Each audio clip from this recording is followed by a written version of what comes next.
When exploring how to create sequences in yoga classes, one of the ideas that we bring into our trainings is an idea of rhyming. We want postures to rhyme with one another.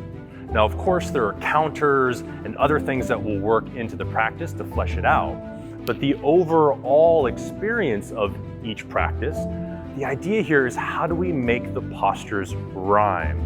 What we mean by that is how can they relate? How can we see elements of a posture? Let's say you're building to what we call a royal pose, or often called a peak pose. How can we see elements of that in other postures on either side of that main posture that rhyme with it? What we can do is look at basic shapes. If we were to take a shape like triangle pose, Trikonasana, for example, how could we see that shape in different ways to make it rhyme? Well, triangle, we've got both feet on the floor, there's a hand on the leg or on the foot or on the mat. Well, what happens if we take one of those feet away from the floor?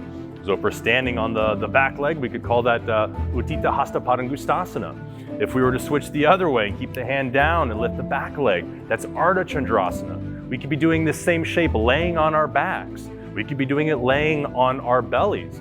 We could find it in an arm balance, right? Something like Kaundinyasana 2.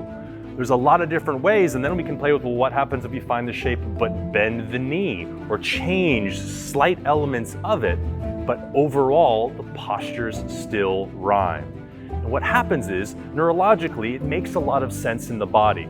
Before you get to the most complex version of that shape, by rhyming through it, by seeing those patterns throughout, you've already set the body up for success to find that later posture. You've also warmed up those tissues.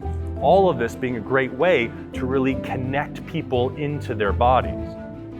As well, the analogy I like is that of great dance music.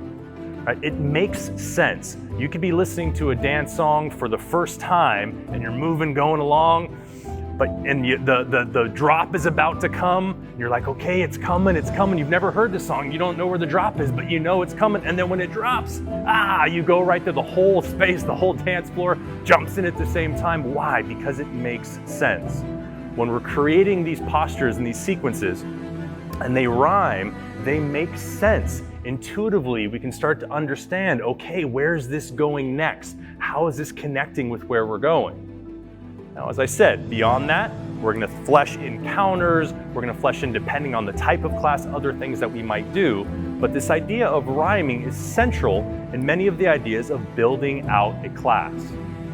If you'd like to learn more about additional ways to sequence classes and how to expand upon your knowledge of sequencing, you can join us on our yoga teacher trainings, both online and in person, which you can find out more about at www.alchemyyogacenter.com. Hope we'll see you around sometime.